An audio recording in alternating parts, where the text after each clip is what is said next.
Good afternoon. My name is Steve Hernandez, and I'm the Executive Director of the Connecticut State Legislature's Commission on Women, Children, Seniors, Equity, and Opportunity, a nonpartisan commission of this legislature.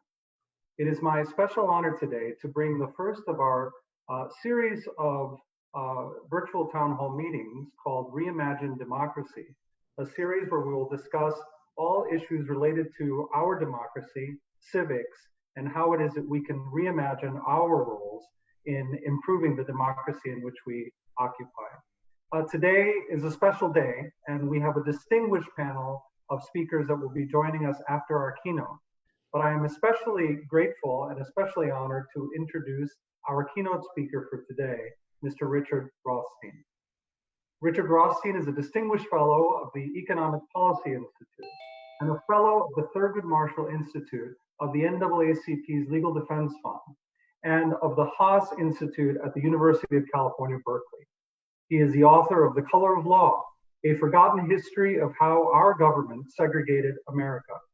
The book expands upon and provides a national perspective on his recent work that has documented the history of state-sponsored residential segregation, as in his report, The Making of Ferguson.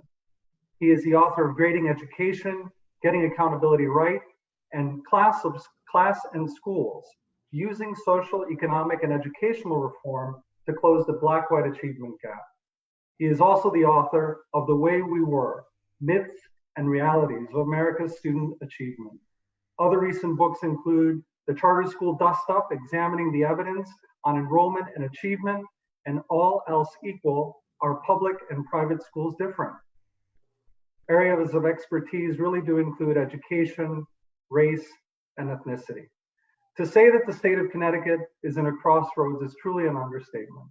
There is so much that has happened even in the last few weeks as the double incidents, not only of COVID-19, but also racial justice have really washed upon the shores of Connecticut and inspired us to do more, think outside of the box, and really aim toward a more connected, empathic, and just state of Connecticut.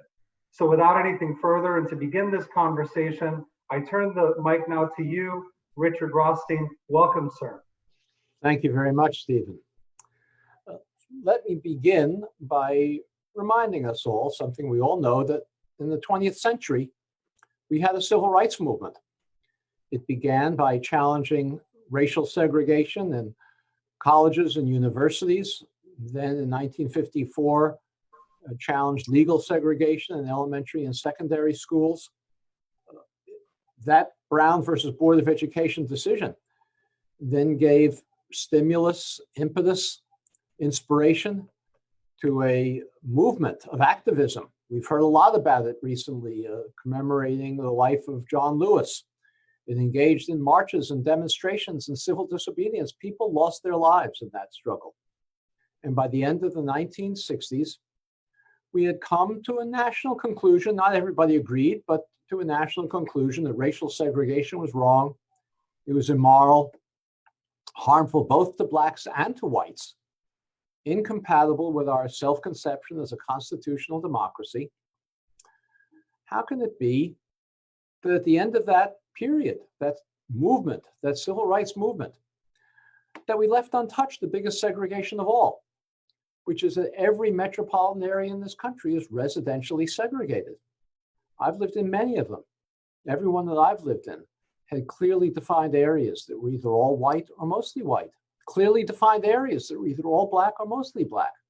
How can it be that we came to the conclusion that racial segregation was wrong, immoral, harmful to both blacks and whites, incompatible with our self-conception as a constitutional democracy, and yet we tolerate this racial segregation of every metropolitan area? Partly, it's because it's hard. We abolish segregation on lunch counters or buses, and the next day you go to any restaurant or sit anywhere you want on a bus. But if we abolish segregation in neighborhoods, the next day things wouldn't look much different. And so what we've done, all of us, I mean all of us, blacks, whites, liberals, conservatives, northerners, southerners, is we've adopted a rationalization for ignoring the residential segregation of every metropolitan area. course, we think it's too bad, but we don't feel any obligation to do anything about it. The rationalization goes something like this. We say that the segregation of lunch counters or buses or transportation, that was all done by government. It was done by ordinance or law or regulation. And we say if it was done by government, it was a civil rights violation, a violation of the Constitution. If the federal government was doing it, it was a violation of the Fifth Amendment. If state and local governments were doing it, it was a violation of the 14th Amendment. Racial segregation, we say, that wasn't done by government. That was done by private activity, by homeowners or landlords who wouldn't sell or rent to African Americans in white neighborhoods, or maybe banks or real estate agents that wouldn't sell to whites, to African Americans in white neighborhoods. So maybe it's just because we tell ourselves people like to live with each other of the same race in the same neighborhoods. It's self-choice, or maybe we say it's all income differences. African Americans on average, not all, but on average, have lower incomes than whites, and so many of them can't afford to move to higher opportunity neighborhoods. All of these individual, bigoted perhaps, but non-governmental decisions is what's created residential segregation. And we tell ourselves that if it happened by accident, it can only unhappen by accident. It's not our responsibility to do anything about it because it's not a civil rights violation.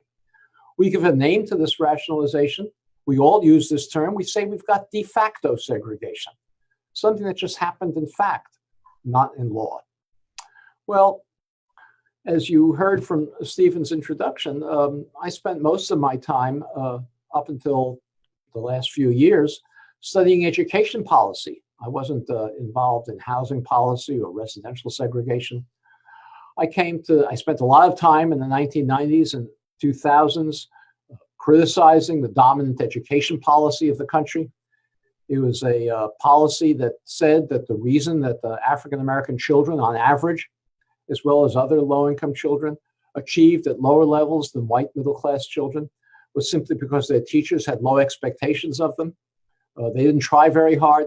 And if we could make teachers try harder, the achievement gap would disappear. And we were going to make teachers try harder by testing their children and holding the teachers and schools accountable for their test scores. I thought this was a ludicrous theory. I wrote column after column, article after article about it. I remember one about asthma. As you may know, African American children in low-income urban neighborhoods, like Hartford and elsewhere, have asthma at 4 times the rate of middle-class white children, 4 times the rate. They have asthma at such a high rate because they live in more polluted neighborhoods, more diesel trucks driving through their neighborhoods, more dilapidated homes, more vermin in the environment. And I tried to explain that if a child has asthma, not every child who has asthma, but if a child has asthma, that child is more likely than a child without asthma to be up at night wheezing, come to school drowsy the next day. And no matter how often you test the child, you can't make that child more wide awake if the child is up at night wheezing.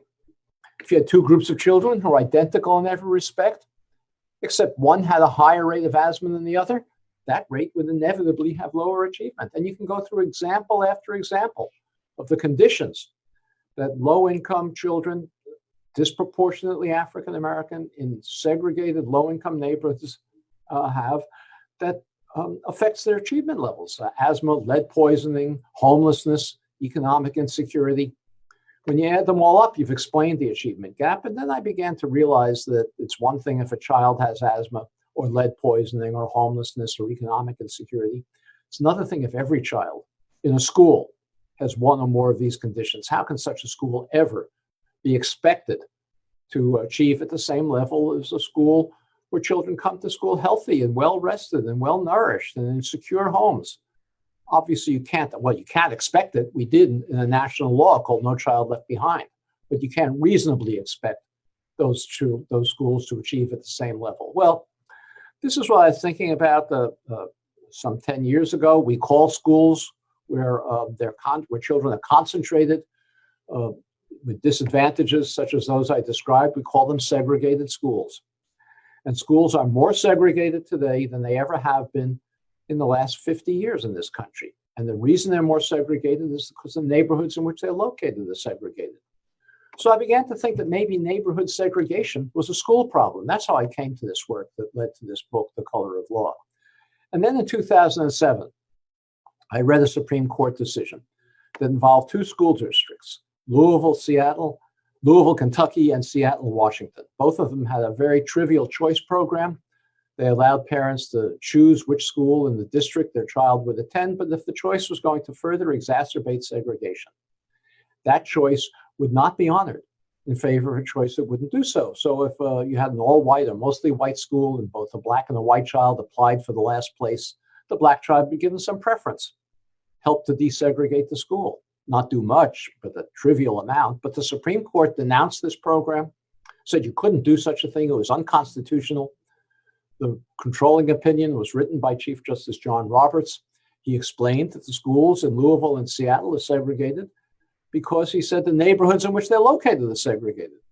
I thought there was actually a pretty wise observation on the Chief Justice's part. That's why the schools in those communities are segregated. And then he went on to explain that schools in Louisville and Seattle are segregated, or the neighborhoods are segregated de facto for all the reasons I just described, private bigotry, self-choice, income differences. And he said, where you have de facto segregation, not created by government, there's nothing you're permitted to do explicitly to redress it.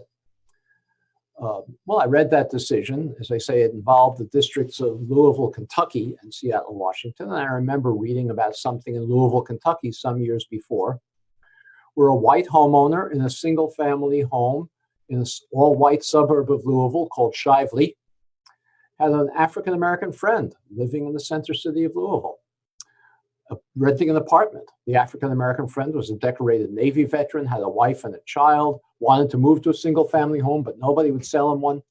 So the white homeowner in this single-family home in an all-white suburb of Shively bought a second home in his community and resold it to his African-American friend.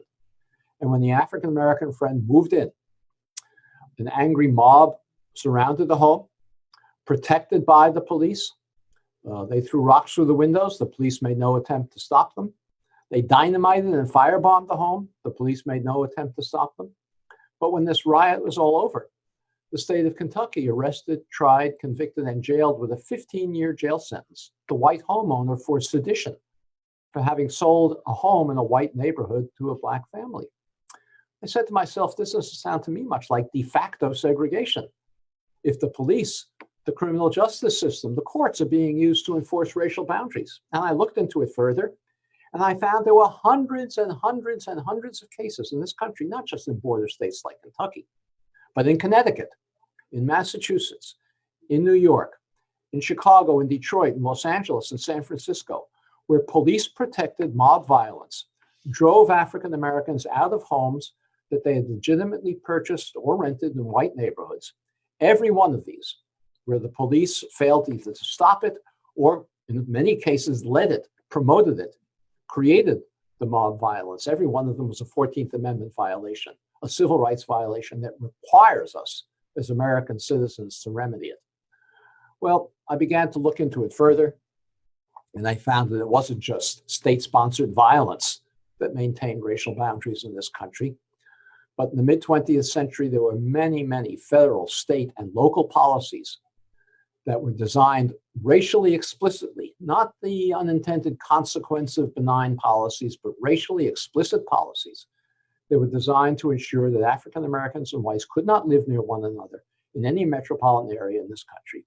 Indeed, designed to ensure that African Americans would be concentrated in lower income neighborhoods in center cities in places like Hartford and elsewhere.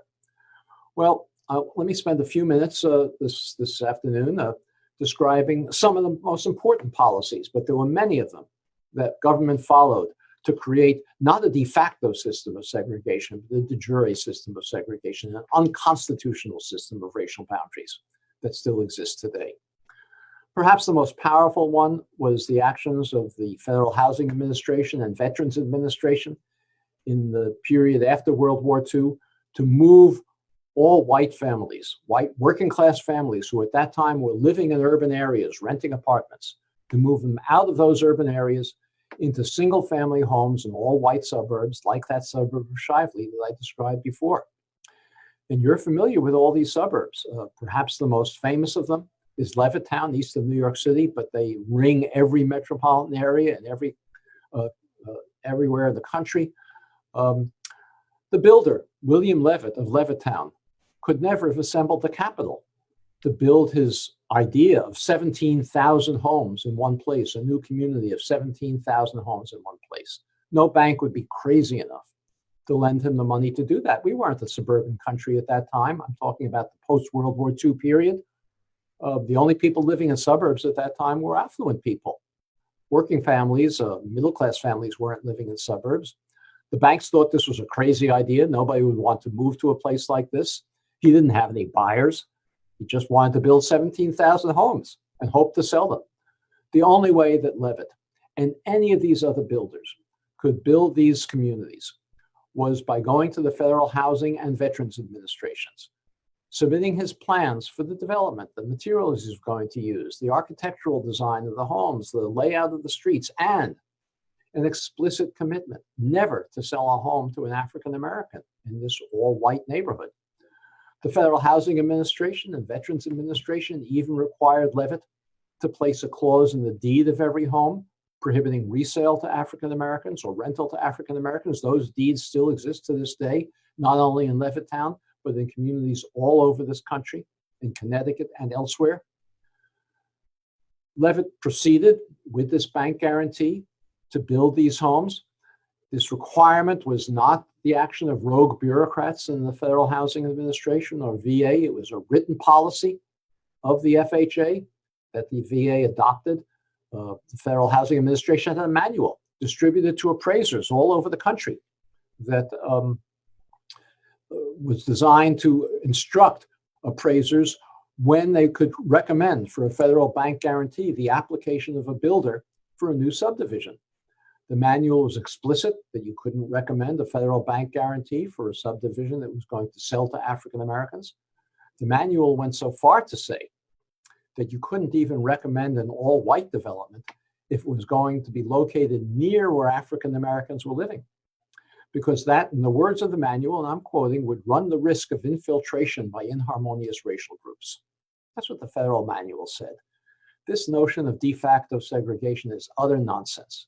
There is no basis in reality whatsoever to it. It's not, I'm not denying, of course, there was lots of bigotry left on its own devices. It might have created segregation. Levitt, for example, was a bigot. He said he would not sell to an African American if he had the choice. But he didn't have the choice. The federal government required him not to do so. And if the federal government had said, we'll guarantee your bank loans, provided you sell these homes on a non-discriminatory basis, he would have had to do so. These homes at the time were easily affordable to African American as well as white working class families. They were returning war veterans, black and white, most of them. The homes, Levittown homes, initially sold for about $8,000 a piece. In today's money, that's a little bit less than $100,000.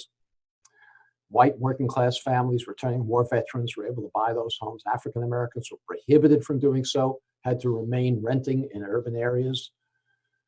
The white families who bought those homes for $100,000 in today's money and gained over the next couple of generations equity from the wealth from the appreciation of their homes over the next couple of generations. They don't no longer sell for $100,000. They now sell for $300,000, $400,000, $500,000. In some places, $1 million, $1.5 million. I wrote an article in Sunday's New York Times about a community where homes sold in the mid 20th century in the 1940s for about $5,000 a piece. They're now selling for $1.5 million. That community is an all-white community from which African Americans were excluded. They could have bought those homes had they been permitted to do so when they were being sold, but obviously can no longer do so.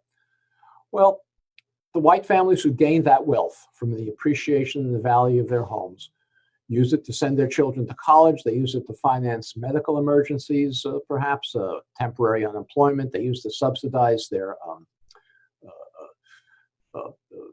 own retirements. And they use it to bequeath wealth to their children and grandchildren that then had down payments for their own homes. African Americans were prohibited from engaging in this wealth generating exercise, prohibited by federal policy.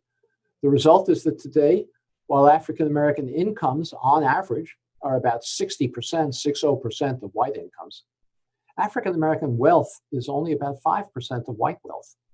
And that enormous disparity between a 60% income ratio and a 5% wealth ratio is entirely attributable to unconstitutional federal housing policy that was practiced in the mid-20th century that every one of us as an American citizen has an obligation to remedy. It's a civil rights violation of our Constitution. And it maintains the racial boundaries today, that wealth ratio, that wealth gap, the absence of wealth in the African American community that was created in this unconstitutional fashion not only predicts the achievement gap in schools that I talked about before, it predicts health disparities between Blacks and whites. African Americans have shorter life expectancies on average, greater rates of heart disease, because they live in less healthy, more polluted, more dangerous neighborhoods. The mass incarceration of African American men, the police abuse that we've spent so much time protesting in the last couple of months, would not exist to nearly the same extent if we were not concentrating the most disadvantaged young Black men in single neighborhoods without access to jobs, without access to transportation to good jobs, without access to schools that are not concentrating the most disadvantaged children in one place. The segregation that we've created with this wealth gap, I think also has another consequence that we ought to be mindful of. And that is the very, very dangerous and frightening political polarization that we have in this country today. It largely tracks racial lines. It's not entirely racial, we all know that, but it's largely tracks racial lines. How can we ever expect to preserve the common national identity that we need in order to preserve this democracy if so many African Americans and whites live so far from each other that we have no ability to understand each other, to empathize with each other, to, as I say, develop a common national identity that's essential to the preservation of our democracy. So that's the consequence of this unconstitutional policy that we've never remedied. There were many, many other policies. I'll mention one other. We all misunderstand the nature of public housing. We all think that public housing is a place where poor people live. That's not how it started. Civilian public housing in this country was first built by the Roosevelt administration and the New Deal during the Depression. It was not for poor people. It was for working class families who had stable incomes. We had a very high unemployment rate in the Depression, as you know, 25% unemployment. Public housing was for the 75% who were employed. They paid the full cost of the housing in their rent. The government wasn't subsidizing it except for upfronting the construction costs and then recouping it in the rental payments. The public housing that the Public Works Administration, the first New Deal agency, built was always segregated, creating segregated communities in many cases where integrated communities had previously existed. The great African-American novelist, playwright Langston Hughes describes in his autobiography how he grew up in an integrated downtown Cleveland neighborhood. He said his best friend in high school was Polish. He said he dated a Jewish girl in high school. So what you'd think would happen in an integrated high school and an integrated neighborhood.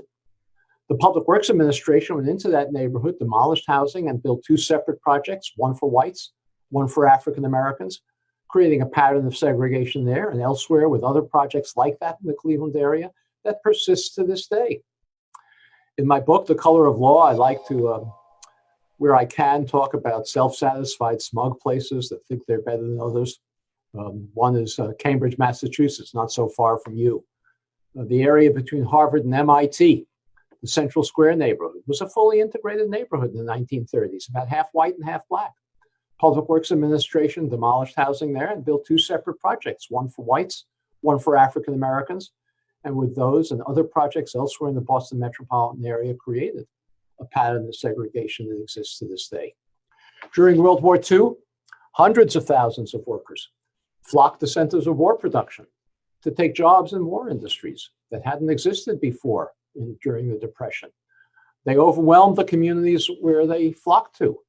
And if the government wanted the tanks and the jeeps and the aircraft carriers to be produced, it had to create housing for these workers. And it did, always on a segregated basis. It's how the West Coast got segregated. There were very few African Americans living in the West Coast prior to World War II. It was the second great migration that brought Black families to the West Coast. The government built segregated housing for war workers in Portland and Seattle and the San Francisco Bay Area and Los Angeles. Workers were working in the same war plants with always segregated housing, creating patterns of segregation that exist to this day. Now, I said one thing in error before. I said we all adopt this myth of de facto segregation, but not all of us. The subtitle of my book is A Forgotten History of How Our Government Segregated in America. One person who didn't forget this history is John Britton, whom I'm honored to be on the panel with this afternoon. When the Chef case was first filed, John tried to get into that complaint a description of government policies that created segregation in the Hartford area and that made it a constitutional necessity to have a metropolitan desegregation plan. For perhaps good tactical reasons, that clause of the complaint did not appear in the final complaint that was filed. But this is well-known history. In the 20th century, everybody knew that this was a government program. When people moved to suburbs like Levittown or any of the others anywhere in the country, they knew they were moving to suburbs, to communities. They saw the deeds to their own homes that prohibited resale or rental to African Americans. When working class families were directed either to white or to Black public housing projects, they knew it wasn't just random that all the members of their building were white or all the members of their building were Black. This was a well-known government policy in the 20th century. We've forgotten it because it's been convenient to forget it. We want to avoid the big responsibility that is imposed upon us to remedy it. It is a civil rights violation. The policies to remedy this civil rights violation are well known. Many of you know what these policies are. Policy experts know what they are. Housing organizations know what they are. Think tanks know what they are. What's missing is not policy ideas. What's missing is a new civil rights movement that's going to be as aggressive as the civil rights movement of the 1960s to redress residential segregation. I can mention a few of the policies that are maintained that we could implement in order to redress segregation. We should, for example, have an affirmative action program in housing, constitutionally required as a remedy for unconstitutional segregation. The affirmative action program should require government subsidies for African Americans to move to communities from which are now unaffordable, but which would have been affordable to African Americans had they been permitted to live there when they were created, but are now all white because both Black and white working class families can no longer move to these places. These subsidies, I think, are constitutionally required as a remedy for unconstitutional segregation. We should and by the way, one of the things that inhibits us from talking about this is we have this terrible myth in this country that African Americans and poor people are the same thing. There are many, majority of African Americans are working in middle class. They're not poor. They have jobs like teachers and nurses and healthcare workers, working in hotels and restaurants and construction jobs. These are people who cannot afford to move to middle-class communities where people with similar incomes to them now live because they have wealth that enable them to purchase homes and have down payments for those homes. One thing we need to do is we need to abolish as unconstitutional single-family zoning ordinances that prevent the construction of townhouses or garden apartments or even apartments, low-level apartments. We can have height limits, but we certainly should have multifamily dwellings in every community in this country so that every community can have a mix of affluent, moderate, working class, and low-income housing. Those zoning ordinances that prohibit anything but single-family homes from being constructed, frequently on large lot sizes. Those zoning ordinances are not racially explicit, but they reinforce and maintain an unconstitutionally created segregation, and therefore they themselves should be deemed to be unconstitutional because they have such a disparate impact on race in this country. At the low end, as I say, not all African Americans, not all Hispanics are poor, but some are. And we have two programs at the federal level that subsidize, to some extent, the housing of low-income families. One is the low-income housing tax credit, a subsidy to developers to build units for low-income families.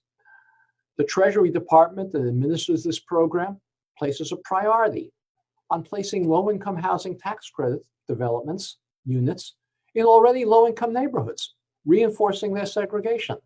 That's backwards. We should have a different priority. Not that we shouldn't build any units in low-income neighborhoods. We should improve housing in those neighborhoods as well.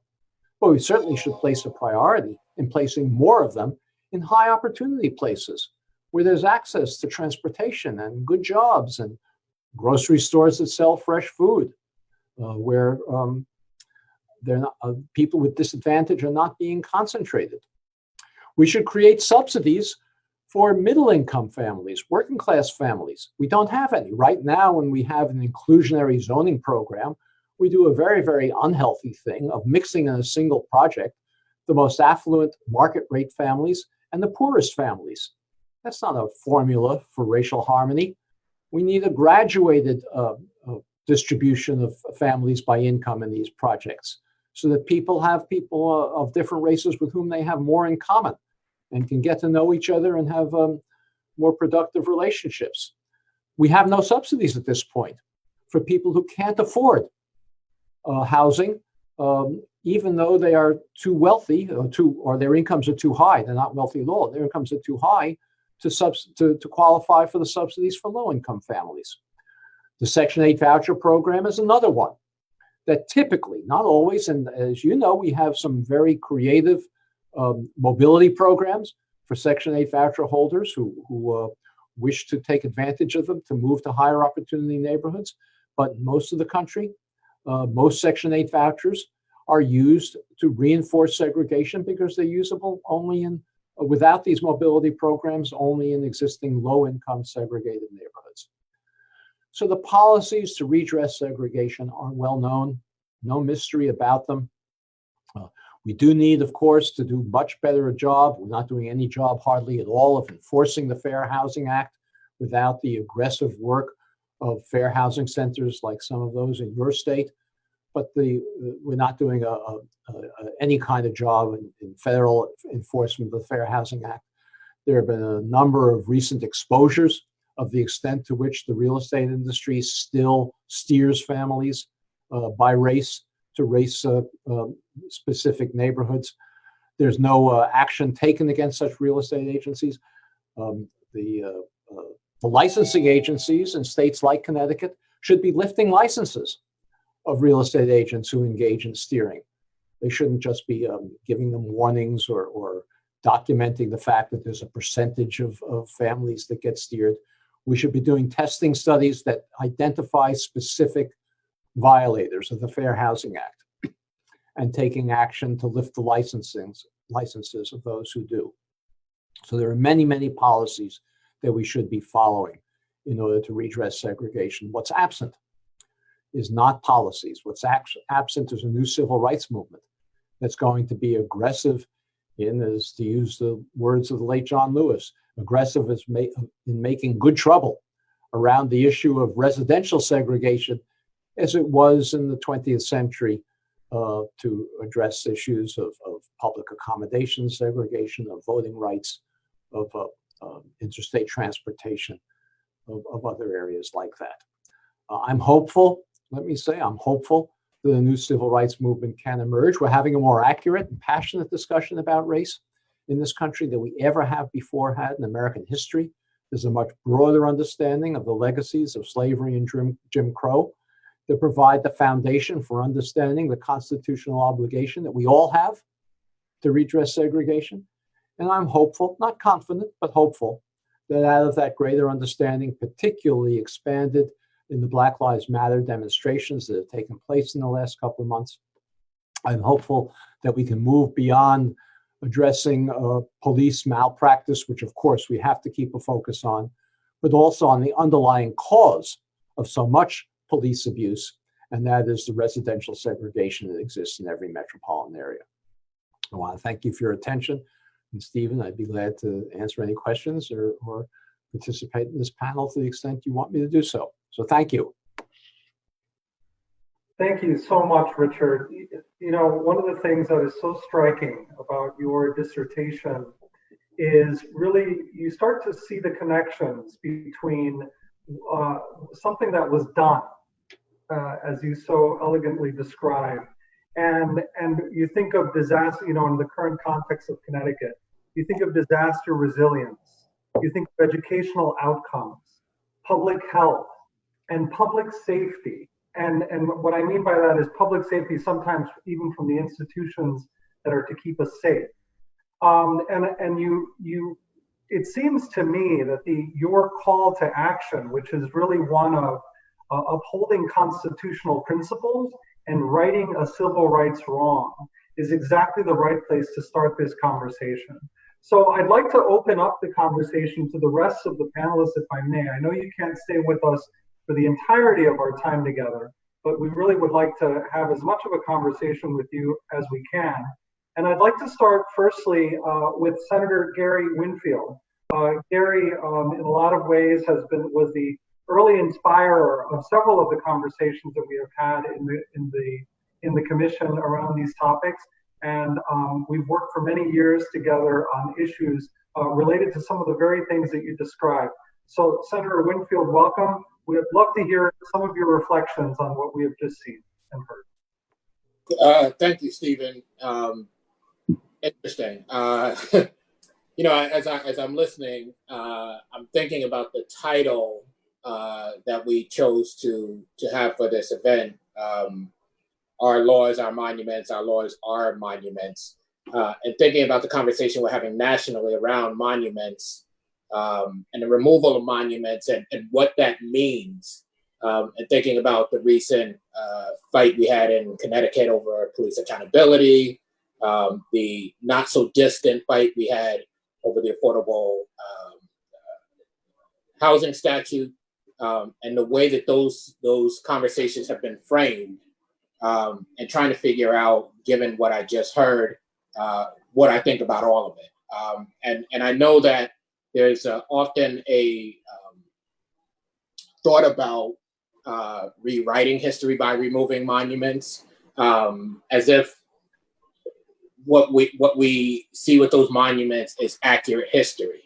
And as I'm listening to this conversation about policy, I'm struggling with part of it because I'm left to ask a question about what's accurate about history.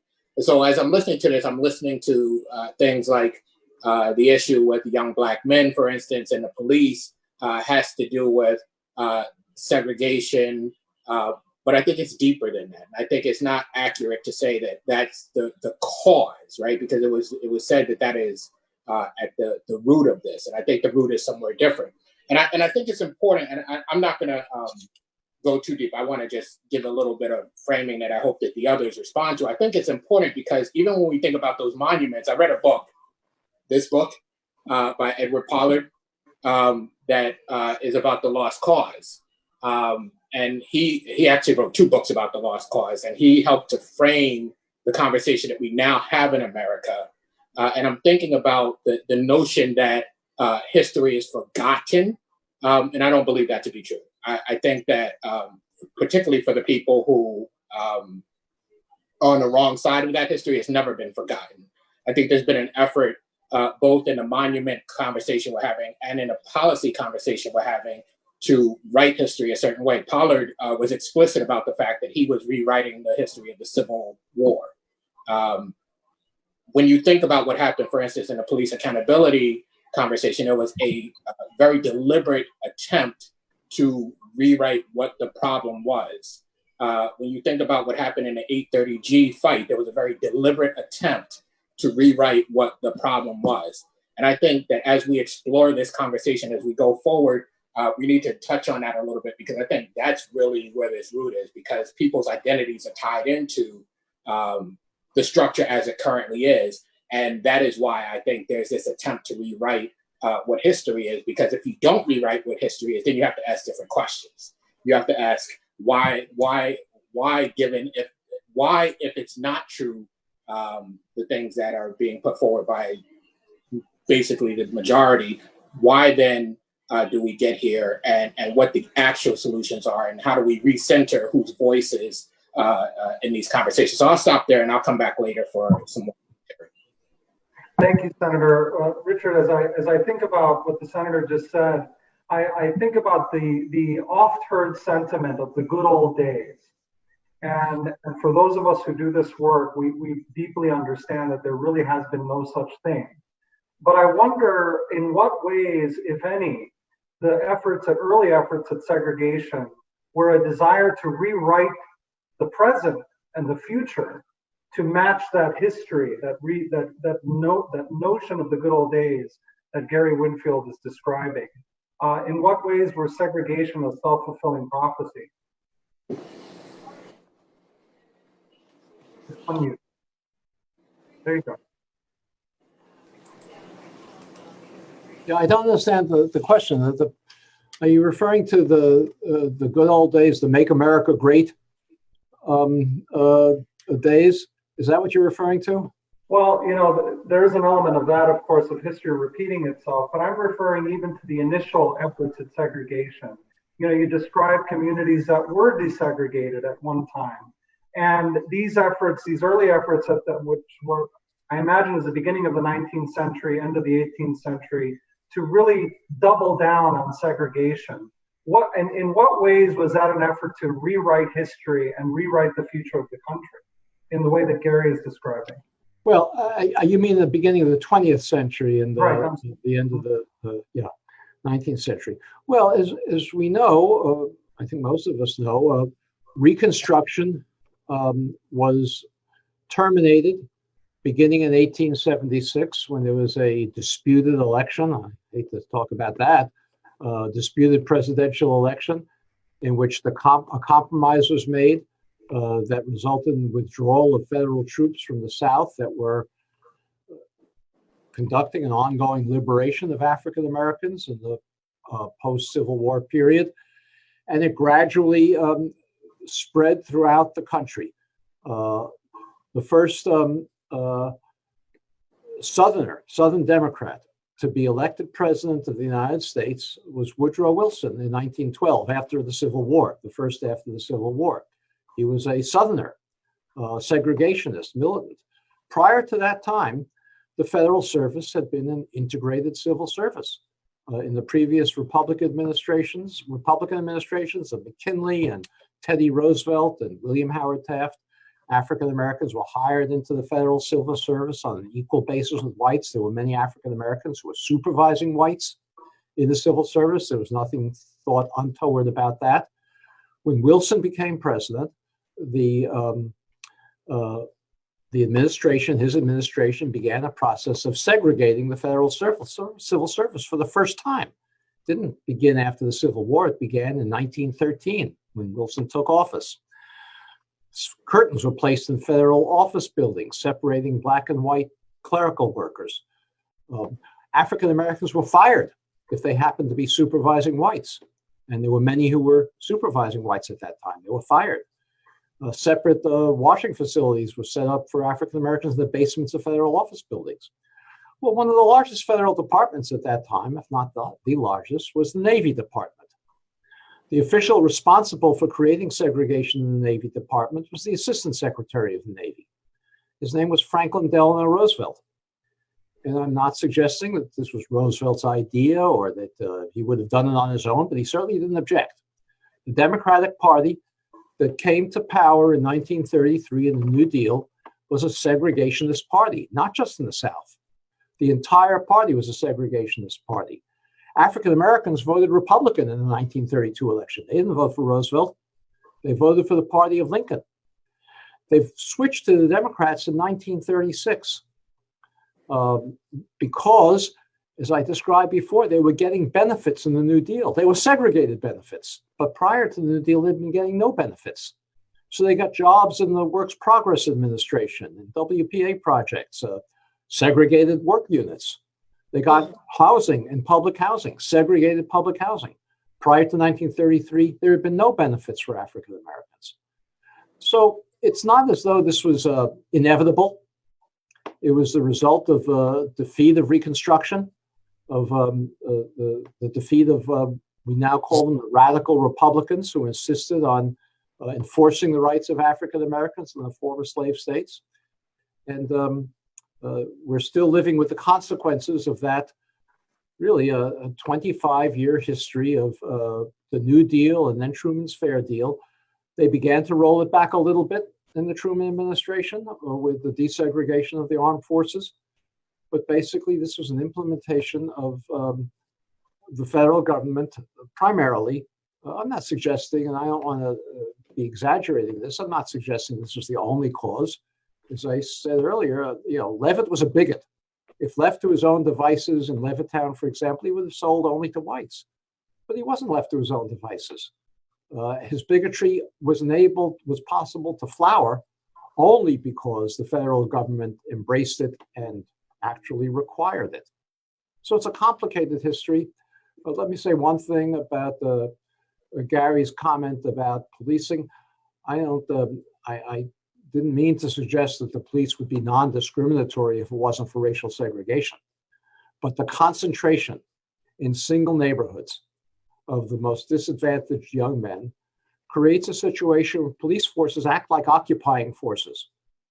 Completely different stance than they take in middle-class neighborhoods. They act the way police forces in colonial India or the Congo behaved when having to control a low-income community in a segregated area with no opportunity and lack of access to opportunity. So the conditions that promote mass incarceration and police abuse are vastly exacerbated by racial segregation.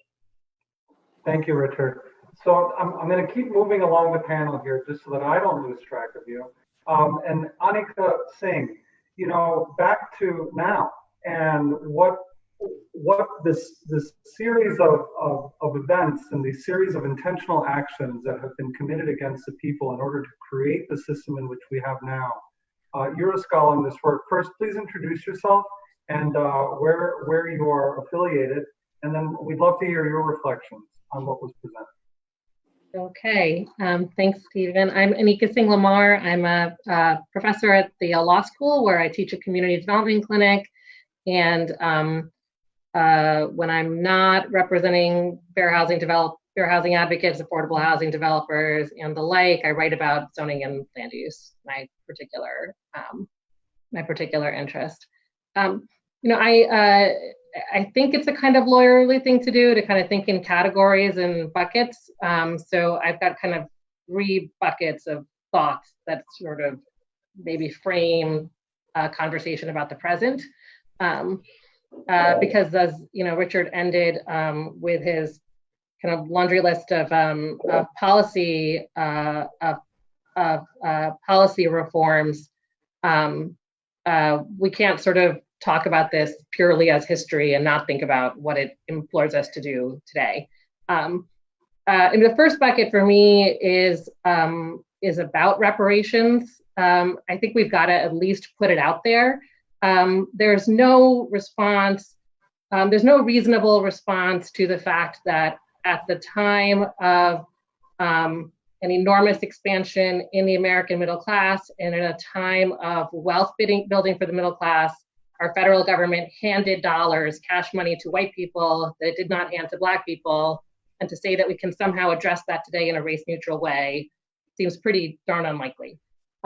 So I think we at least need to acknowledge that there is a moral call for reparations that we ought to be fighting for, simultaneously with fighting for other policies. Since the Fair Housing Act, the American middle class has shrunk.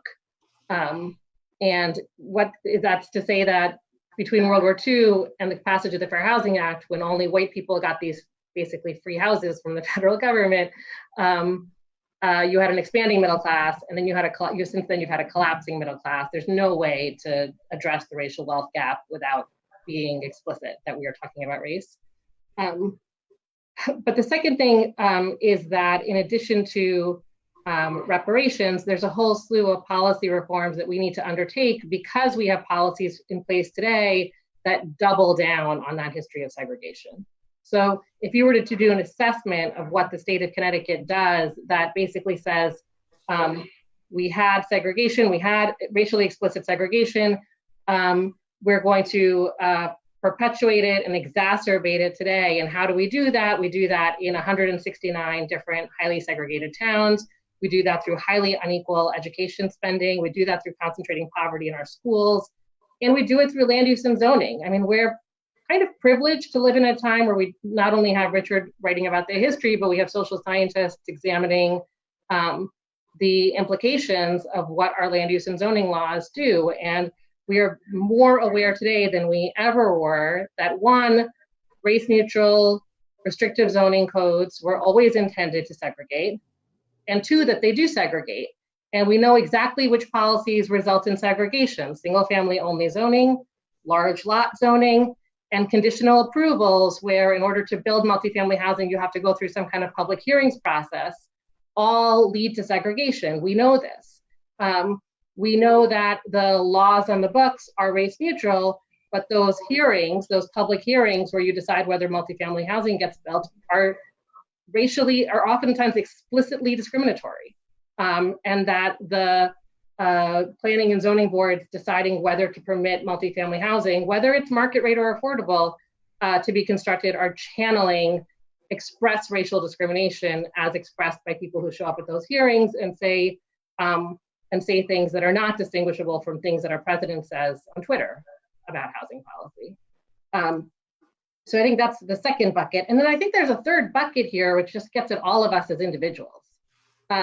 We all operate in this world where we talk about good neighborhoods and bad neighborhoods. We talk about good schools and bad schools, which are extremely loaded and fraught terms that really express our own personal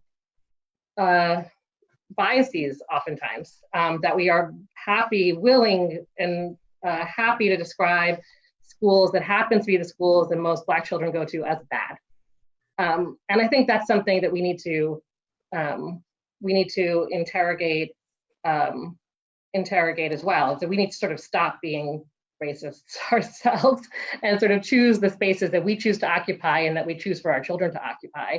The last thing I'll say, just on that, on this idea of explicitly racist land use and zoning, because that's sort of where my heart lies and where my interests are, is there's nothing sort of race neutral about the zoning codes themselves. You read them on paper and they seem race neutral, 2-acre minimum lots. But the fact of the matter is that the town of Fairfield just happens to have decreased its maximum height requirements in 1967. And the fact of the matter is that in the 1940s, Avon, at a time when only white people could buy houses, allowed you to build a house in a 15,000 square foot lot. But by the time the Fair Housing Act passes in 1968, you can't build a house in Avon unless it's on a 2-acre lot or a 1-acre lot. So that's not happenstance. That is a recognition by those towns that the previously permitted forms of racial discrimination were no longer going to be permitted expressly, and that they had to come up with something else. And we need to tackle that head on today, I think. Thank you, Anika. I want to acknowledge the presence of our two co-chairs of our Housing Committee, Senator Saud Anwar and State Representative Brandon McGee. Senator Anwar, welcome. Thank you so much. This is a much needed conversation. And Richard, I'm a fan of your work. You've done some amazing work. I wanted to just ask you a couple of questions while I know that you're here for a short moment. And then maybe you can answer them after my co-chair, State Representative Brendan McGee, says a few words. One is, has anybody in the state, any state done it right? Has any state been able to do something that could serve as a model that we can look at? And also, your book, has any state made it a requirement, or any town in the country made it a requirement for the people serving on the planning and zoning to read it, and required reading for some of this that you know of? Thank you again.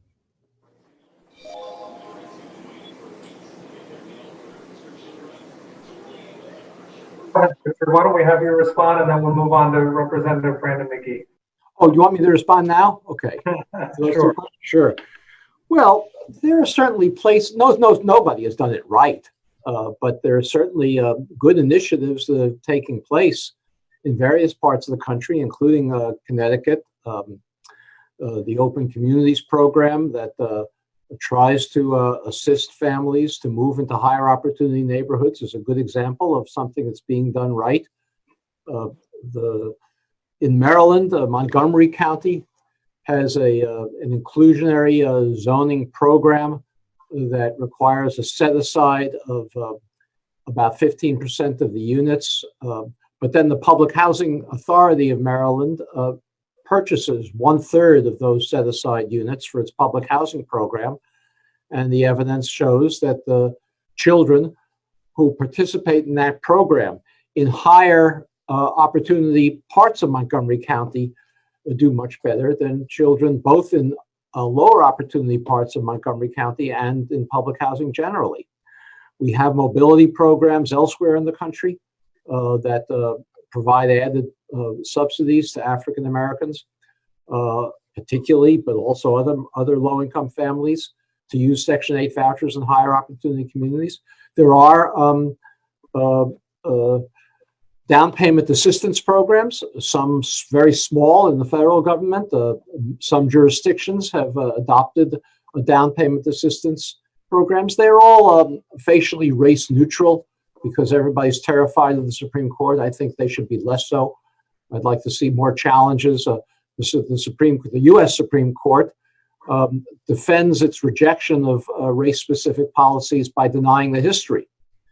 But if we presented the history, there might be a chance that certainly at lower courts, we could win victories that now seem unconceivable. But anyhow, there are down payment assistance programs that exist in various places. As you all know, I'm sure there's a movement in some parts of the country to abolish single-family zoning. I don't think it will result in desegregation unless there are race-specific additives to it. Because if you abolish single-family zoning, frequently under the pressure of high-income professionals, but not high enough income to live in the neighborhoods where they grew up, and they're going to gobble up the duplexes and triplexes that are created by single-family zoning in places like Minneapolis. But that's a necessary first step, is abolishing single-family zoning. So there are many policies around the country. Let me just say finally, there are some places that have done a better job in placing light-tech developments in higher opportunity communities than other places, despite the Federal Treasury Department's priority in not doing so. So there are good examples around the country of small efforts, but nobody who's done it right in the sense that they're not segregated and have done a significant amount of work to desegregate. Thank you, Richard. We often think of the race-neutral efforts to address segregation, both racial segregation and economic segregation. I'm thinking of affordable first responder housing, for instance. The thinking being that there will be a diversification of a neighborhood necessitated by that effort. But oftentimes we see that the result is not that, to your point. So thank you for that. State Representative Brandon McGee, welcome. Thank you. Thank you, as always, to the Commission on Women, Children, Seniors, Equity, and Opportunity for convening yet another important discussion. I'm excited, to say the least, but anytime we speak on race and we talk about the very nasty history of this country, I tend to become extremely frustrated and move toward the power of conversation and moving toward justice. So I'm excited again to be on a panel with some of my legislative colleagues, advocates, experts, and of course, Richard Rothstein, whose seminal work, The Color of Law, has laid bare our segregationist history as a nation and provides a powerful foundation for us to better understand the housing inequalities we see to this day. Taking a few lines, though, from Richard's Color of Law, I just wanted to share a few things that resonated with me or in me as I read his book.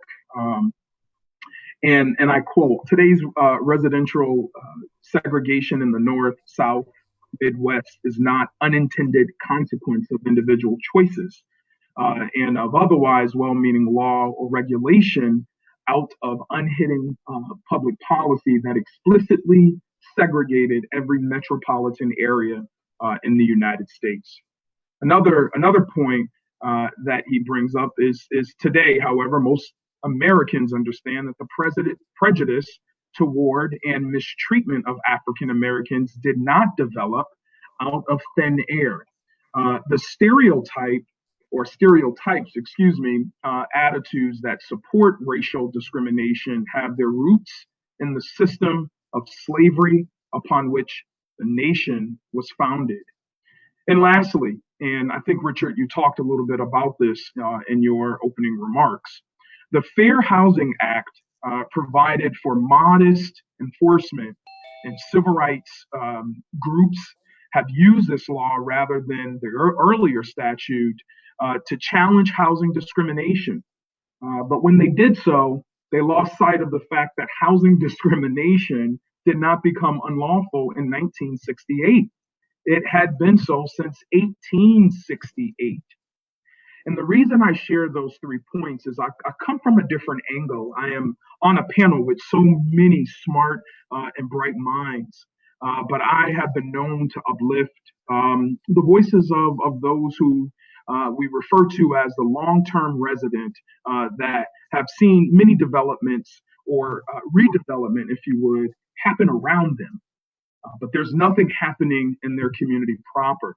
Instead, we have conversations on the importance of mobility and moving out of the very neighborhood that many of the residents, long-term residents, have chosen to live. So while I'm interested in this conversation and we need to address the higher opportunity areas throughout this country and even here in the state of Connecticut, I am very interested in undoing some of the bad policy, even in our local communities, figuring out how, through housing, how do we provide opportunities to those residents who wish to remain? So I'd like to end with reminding those who are watching this Facebook Live at home who are in need of housing assistance of one important pandemic-related service the state offers, and that's millions of dollars in aid that's been available to renters and homeowners who've been hit hardest by the effects of COVID-19. I'll share this information via the chat in terms of the number that you can call, and they'll put that on the Facebook Live. But again, Stephen and the rest of the panel, thank you so much for this opportunity. Thank you for that, Representative McGee. You remind us that in some ways segregation is the outcome that became the cause of so many of the things that we see today, and that there's a dual effort here. The effort at ending the scourge of segregation through some of the concerted efforts that have been described by some of the panelists, but at the same time ensuring that the communities that we are desegregating do not themselves become exclusive to the people who have been there for so long. With that, I want to move to one of our next panelists, right in order here. I'd love to welcome Rhonda Caldwell. Welcome, Rhonda. Hi, Stephen, and thank you so much for inviting me to talk today. I just am a big fan of Richard's book. I've been saying this for 27 years that I've been managing affordable housing from South Carolina to Boston, Massachusetts. The affordable housing business, and I actually work now at CHFA, which is amazing. We do amazing work there by continuing to put more affordable housing units on the streets of the state of Connecticut, which is amazing, through the low-income housing tax credit program, I might add. But on my night job as an activist for equity and equality here in Hamden, I have spent a lot of time trying to make sure everyone in the town that I live in knows that these circumstances didn't happen by accident. They were actually created, they were man-made, and they were deliberate, and were done with great intentionality. And we have to see, I come from a realtor's perspective because that's what I have been for many years. And I know specifically that the steering still happens in our communities. And when I go to these communities and I say to them, and they go, oh, we don't know why our community is not diverse. Well, I have to disagree. I think you do know why. And I think that you've decided that it's okay. And I think that you've decided that you'll be willing to pay a premium to live in a segregated community. And I think that the social power of racism continues to have a strong hold over the communities and how they're able to even expand. I mean, the social power of, as you said, Representative McGee, those communities that have Black families in it that have been living there for generations, why should they feel like they need to move out of their community to get to a better school system or to get to a better community, or we need to have a better opportunity? The opportunities are where you live, in your community, in your family, where you raise your kids. And I just think that learning the history of how this whole thing was created is vitally important. And I did read that portion of Richard's book that I thought, Richard, your book was amazing when it said that, this began in 1866. It didn't happen it didn't become really enforced until 1968, 100 years later. So for all those years that went by, Black and brown folks did not get the adequate wealth from the land ownership that was due them. And how do we get that back? How do people now get that? We can describe what's happening, and it's still happening on, a very low key basis.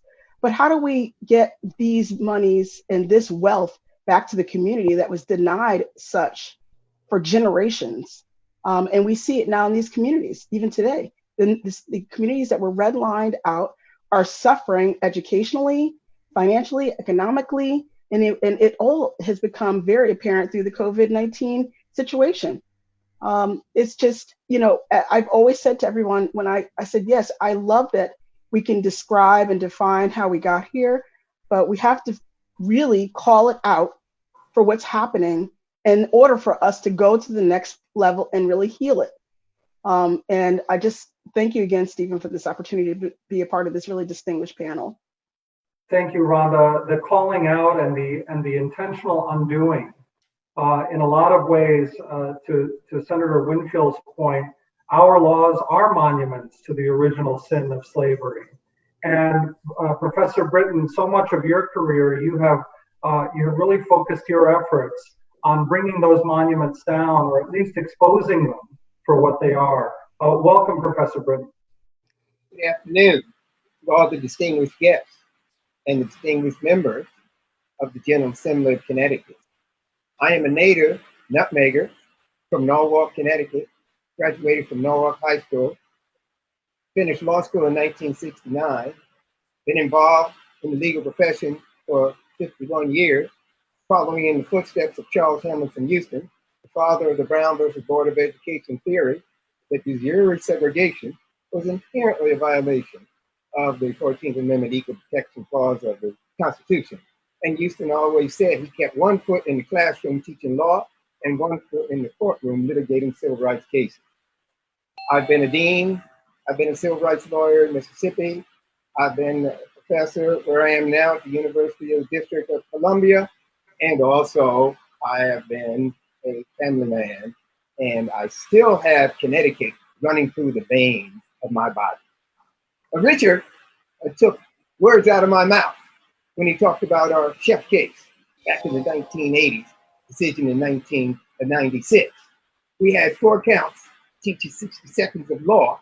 One was the Brown count of segregation, particularly de facto segregation, of which Richard says there's no such thing because all segregation is intentional by its cause and design. But nevertheless, we set precedent under the Connecticut Constitution in 2 sections that had never been litigated before, and one was the no segregation and discrimination clause, which we matched with the education clause, come up with a victory in that case. And the decision still goes on today with a recent settlement by Governor Lamont. But the second case to which Richard referred to was the housing case, in which we were prepared back in the 1980s to sue Connecticut as allowing the intentional racial and other segregation in housing. And incidentally, the state fought that housing count more vigorously than they fought the Brown versus Board of Education segregation count. And this was Governor O'Neill, it was Governor Weicker, it was Governor Rowland, it was now Senator Richard Blumenthal who fought against eliminating segregation. And you didn't tell him I said that, as Cornel West would say when he talks to you. And so this has been a part of Connecticut's history. We did make some success though, because as Richard points out and others today, that in my opinion, race, class, and caste, particularly in education, is a more significantly distinguished statistic on low educational performance than race. And so we had a count in there, which the court accepted, that the high concentration of poverty in many of Connecticut's schools, such as Hartford, New Haven, and Bridgeport, and the rest, where the poverty rate is in the mid-90s, and the segregation rate is close to that. But the poverty rate is more statistically significant. And we said that the high concentration of poverty has a direct impact upon the educational equality. And the court accepted that count and even gave us a couple of lines to it that they would have gone on to deal with it. But since they hung the hat on the Brown count, there was no need for them to go ahead and decide on the class and caste system count. So, Connecticut, we still have Chef, we still have that fight, and we're fighting housing. The next thing I want to say, and last thing, is today I read a report that, again, weaves right into Richard's thesis, that it's really housing. And housing, as you say throughout this discussion, is based upon residency. And residency then becomes place and space. So to some extent, we're talking now about place and space, as my colleague Cheryl Cashin from Georgetown University wrote a book that leads to segregation. And today I read that in terms of space and residency, there are higher percentages of positivity, that new word for me, of the COVID-19 pandemic and the deaths in places with high concentrations of Black and brown people and Native American Indians. And there are much fewer cases of the virus in places that are 65% or more white. Now, nobody is engaged in any direct discrimination in those statistics. Nobody is deliberately holding someone down with their knee on their neck and exposing them to the virus. This is all what we call in this modern past 3 months of demonstration, structural racism. And it's good, as Richard points out, to see the debate going on about it, including this session today. So yes, we have to look at the number one cause of school segregation is housing segregation. And we must look at social and economic class status as both a problem as well as somewhat of a remedy to address all of the inequality and racial justice. That is what I have to say today to you all, nutmeggers in Connecticut. Thank you so much, Professor Britton. You know, Gary, I think about what Professor Britton was just talking about, and so much of the work that in even the focus that you've done recently in criminal justice, all the things touching and concerning each other. So, Gary, I'd love to hear your thoughts on that. Yeah, thank you, Stephen. And I know Sarah still has to go. I wanted to jump in for a second because I keep hearing in this conversation that there's no direct, that some of this isn't direct or intentional, but I want to push on that a little bit as people comment, because I know for a fact in this state, because I'm involved in government here, but I've observed other states how these conversations take place. And you can think about the police bill, you can think about the housing bill, you can think about the fact that we had a data bill on the very things that we didn't have going into COVID, the disaggregation of data. You can think about a lot of policy. And when these things come up, there are people in those spaces who are saying, look, this is the reality for people on the ground. And there are people in those spaces who are pushing back against that reality. And I think perhaps entering the space you don't know. Perhaps you don't know what the impact is. Perhaps you don't know what the reality is. But when faced with the reality, not just anecdotally, but there's evidence, there's data put forward, and people refuse to hear it. At that point, from my perspective, it becomes intentional. It becomes something that you are meaning to do. And so I think it is too nice to say that it's not intentional. It's too nice to say that people aren't trying to do this. I actually believe the opposite. And so as we continue to comment, I want us to make commentary about that, because I think if we're going to have a real conversation, we have to have a conversation about the fact that people who are elected are making attempts to maintain policy as they are. And that is the intention of what they're doing. Thank you so much, Richard. I know that you have to sign off, but I did want to give you an opportunity to bid a final farewell. Well, there's so much to say about this. I'm so very encouraged that all of you are working on this. I do hope that we do see an upsurge of good trouble in Connecticut that addresses residential segregation that underlies so many of the other problems that we face. So thank you very much for giving me the opportunity to present to you today. Thanks. Thank you, Richard. Thank you for your work. And thank you so much, Senator, for that. You know, I'd like to turn now, speaking of good trouble, firstly to Janae Woods. Janae, you know, oftentimes when you and I have talked about these issues, we really think about the role of really calling out the history of not only the profiteering, but also the real responsibility of a multi-pronged approach at addressing some of these ills. And some of the work that you're doing really does reflect that. Welcome, Janae. Thank you, Steve. I'm really excited to be part of this conversation tonight, and I have been really taking a lot of notes on what my colleagues have been saying, because I work at the William Casper Graustein Memorial Fund, which is a philanthropic organization, a family foundation, headquartered here in Connecticut. We fund projects across the state. Our mission is to achieve equity in education by working with those affected and inspiring all to end racism and poverty. So we talk about segregation and education and communities a lot in my office. And as I think about the conversation we're having here tonight,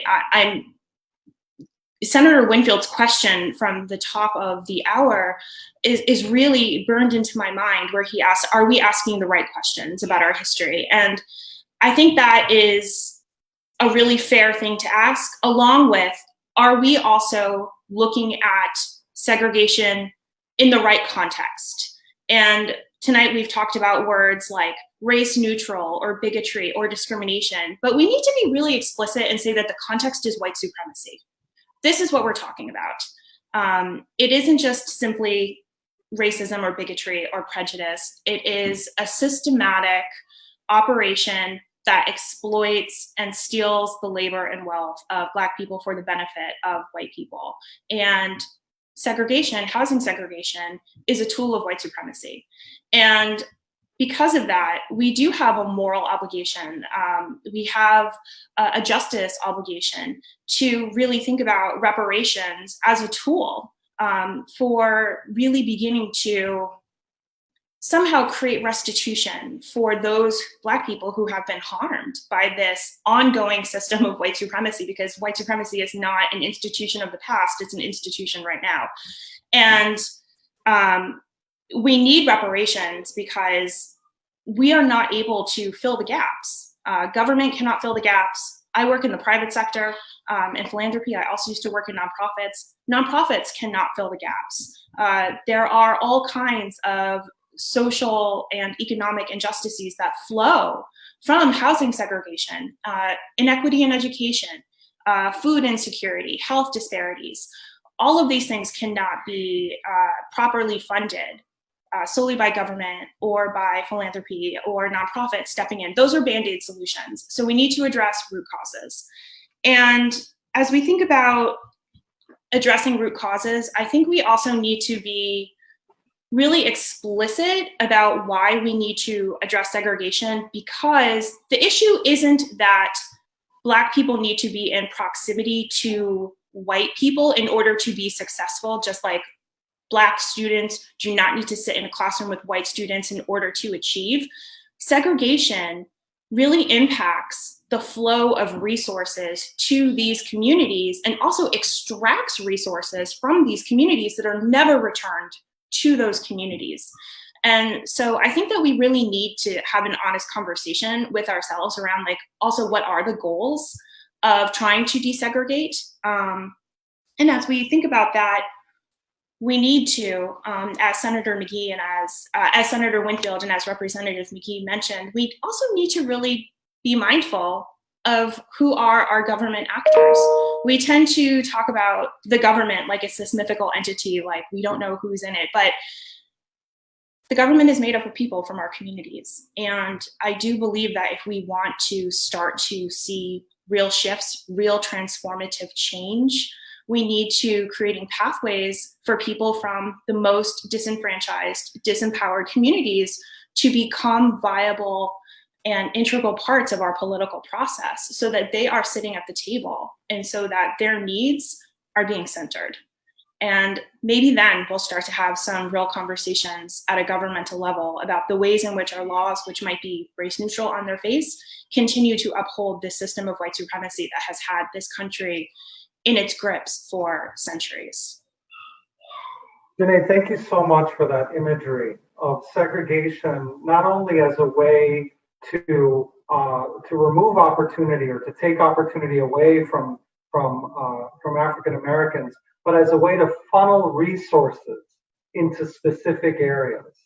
And it's just a powerful notion of that the funneling of resources so intentionally created over the last centuries. Professor Britton, I know that you wanted to respond to Senator Winfield before I move to Sarah Bronin. Thank you, Stephen. I've got to throw a shout out to Professor Singh Lamar as a professor emeritus of UConn Law School. I think Member Winfield hit the nail on the head, as well as Janae Woods just did too, in terms of involving the people in this overall conversation. To me, the racial justice conversation goes all the way from, as a very reach request, not considered where people are today, but to ask Senator Blumenthal, why did you resist integration so tenaciously in the court? What were you thinking then? Now, I don't want to condemn anyone. I want to be like South Africa and Mr. Tutu, who developed this reconciliation process. If you come forward and you talk honestly, it's like redemption and resurrection. So we need to have these kinds of conversations. We also need to have conversations in our neighborhood.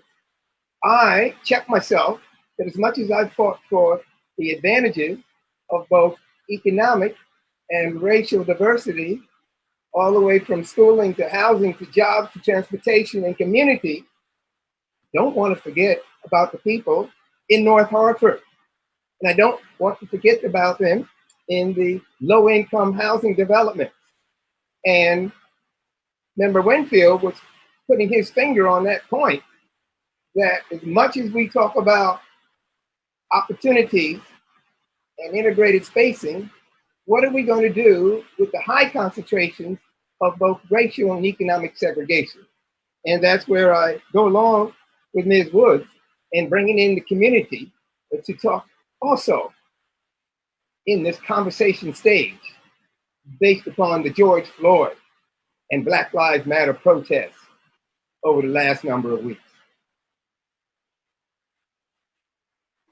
Thank you so much, Professor, and thank you for putting this entire conversation, I think, in the right context, which is the context of racial justice. And you know, I think about Janae, you just really calling it what it is, which is the perpetuation of a system of perceived white supremacy, and a series of policies and infrastructures created around that perception. Sarah, I'd like to now turn to you. Last but certainly not least, I turn to Sarah Bronin. Welcome, Sarah. Hi, thanks so much for having me. So I'm Sarah. I am a law professor at UConn. Nice to see you, John. And the lead organizer, I guess, of a group called Desegregate Connecticut. So you can find more information online at www.desegregatect.org. But basically, it's a coalition of about 40 organizations and people who take as a given that land use reforms are needed to address the issue of segregation. And I really admire everybody on this panel and the different perspectives that they bring. I think for our group, and especially as a land use law professor, you know, we see the zoning reforms, almost as Richard Rothstein said, as the key, the sort of lowest hanging fruit, in part because we know what we need to do. As Anika said, you know, we know what strategies we need to adopt here in Connecticut and in our local communities to loosen the strict land use laws that too often lock people out of communities.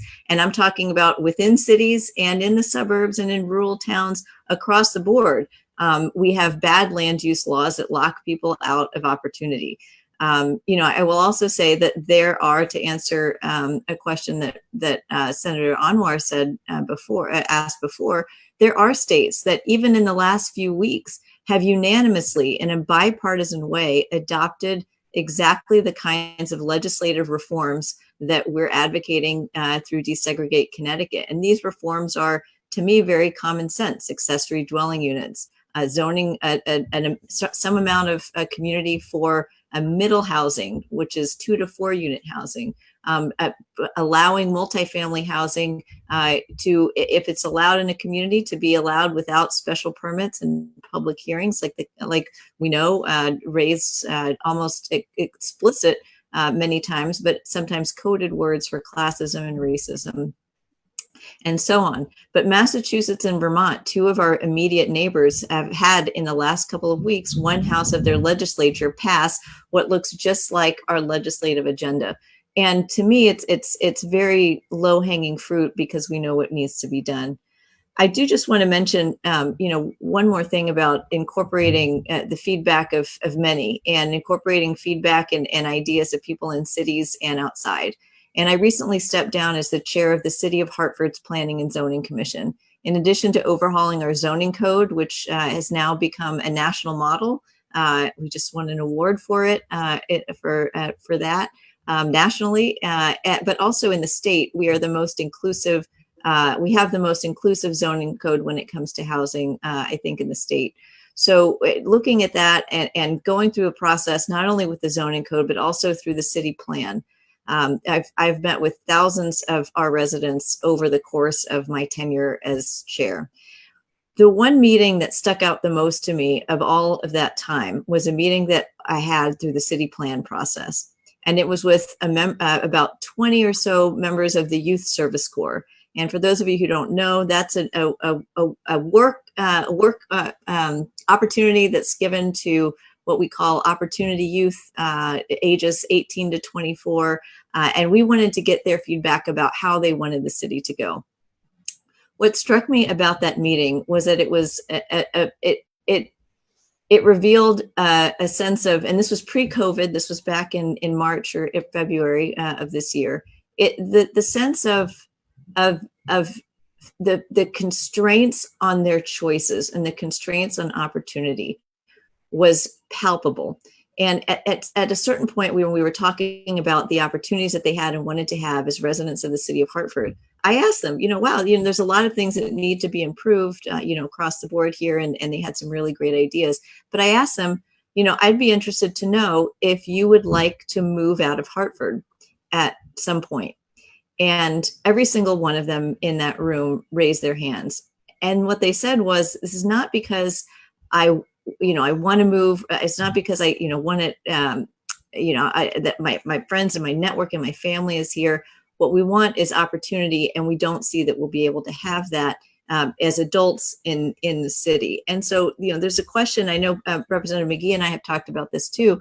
How do we create opportunities for that cohort, those individuals, to live in the central cities in the state, whether it's New Haven, Waterbury, Hartford, Bridgeport, or wherever. And in addition to that, give them the opportunity to choose whether it's an improved central city or a suburb. And right now they don't have that choice. And so that, again, was one of the meetings that struck me. And one of the reasons why I really started on this effort of trying to bring people together on specifically statewide land use reforms. And I know we can, and as you know, I'm a resident of Hartford. I'm very committed to improving this city, but we also have to work on giving people choices and opening things up to reverse what is really systematic discrimination through our land use laws that has ripple effects on every other area of life. So I'll just leave it there. Thank you. Thank you, Sarah. You think about the historical denial of the opportunity to build wealth, and how housing segregation specifically, has been one of those concerted efforts to funnel those resources away from African American and Black and Brown people into existing infrastructures of power, namely the white community. Rhonda, I'd love to hear from you as a person who works in community and as a person who thinks about how it is that you balance for the people that you represent both improvement from within and then the opportunity to go somewhere else if you'd like to. What does meaningful choice look like in your community? Well, meaningful choice starts with the Black community being able to have great opportunities available for them in their community. My argument has always been that here in Hamden specifically, everybody knows that we're a very highly taxed town. And everybody in Hamden got the same tax bill. Everybody got the same bill, and we were required to pay the same bill. But when you can go to a community like New Hallville here in Hamden, you can see how that community has been systemically underinvested in for decades and continues to do and be in that condition. I don't think that people should. My opinion has always been the same. I've worked in apartment communities that were Section 8, HUD subsidized, tax credits, all of the subsidies that were available to them. And people don't want to leave those communities. This is where they've been living for 40 years. I mean, I managed a property in Boston. They tore it down and people went back. But the property is set in Roxbury, where everybody has always been feeling, really poorly about this community. It's a bad community. But take those resources, the same tax dollars that are being taken in payments every year, and put them and reinvest them back. Historically, these communities have had their money taken and funneled to other communities. And it's now getting to the point where it's completely obvious. It needs to stop. If you want to stay in your community and you pay taxes and you own property, your community should be represented exactly the same way as other communities represented.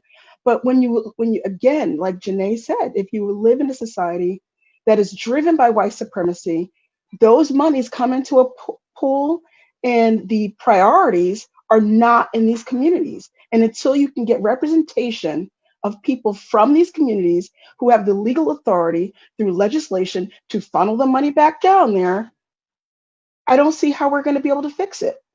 White supremacy is not going to say, oh, I think we should probably invest in New Hallville. It just doesn't work like that. It's never worked like that. And this is what we hear from the community. Community's like, we like it here. This is our community. We were raised here. People have raised their kids, their grandkids now. But why are our streets and our schools considered the bad schools and the bad streets? Because the same money that you pay for your property taxes are being reallocated elsewhere, and it's just white supremacy. It is pure and simple. You do not get the same services for the same amount of tax dollars that are being paid elsewhere. And that's what I believe communities should look like. We should be able to have the same resources as everyone else because have always systematically been charged the same amount of money as everywhere else. And it just has to stop. And you can't continue to ask a system that is founded in white supremacy to give back to this community. They don't see that there's a need for it. It's just not required. Anika, same question to you. What does meaningful choice look like?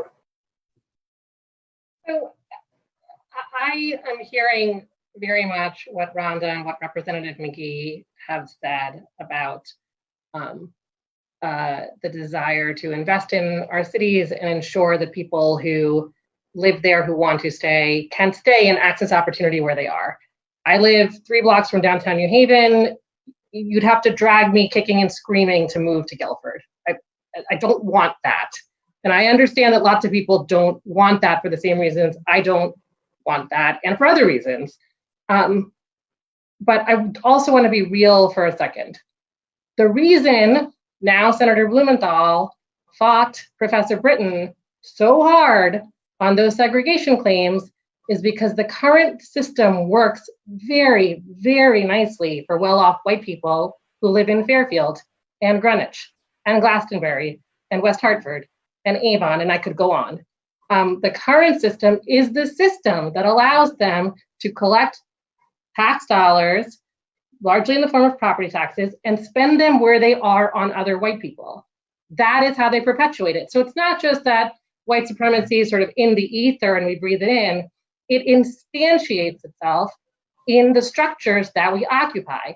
That is how it works. And so long as wealthy white, taxpayers, or however they want to self-describe, like we are the people with money, can do that and can spend their money on their kids without worrying about Rhonda's kids and my kids and Gary's kids, and they will continue to do that. They will never stop doing that. This system that we have works out very, very nicely for them, and they will fight it tooth and nail. That is why Senator Blumenthal fought that, right? John, I'm with you. I'd like to bring him in to explain to us, in a truth and reconciliation way why he fought it, but I also kind of know why he fought it. And people like him fight it day in and day out today too, right? We don't need to invest in mobility because everybody in Hartford should move out of Hartford. We need to invest in mobility because I, study at the school of Nicole Hannah-Jones and Derek Bell, who talk about basically interest convergence, right? We cannot get a white supremacist society to invest in Black children unless their kids are in the same schools as Black children. I don't think they will ever move until their interests are aligned with all of ours. And that's where we're at. So I don't think there's an answer here that doesn't involve dismantling the freaking system. And as much as I would like to think that the current system would be willing to invest real dollars into Hartford, they will never invest real dollars into Hartford. It will be pennies forever. We need to dismantle the thing. Thank you, Anika. Senator Winfield, does this sound familiar? Yeah, it sounds. Yeah, it sounds familiar. Look, I what do you say? I think both sides, if there are two sides here, right? The side that says we need to move people, interest convergence is part of this, and the side that's saying, look, we hear you, but really we need to do the other more difficult part are correct, and that's the problem. I also think that part of the problem is that, and I don't want to just stick to housing. I think part of the problem is that this is about more than housing. This is about those monuments through policy that we're talking about. And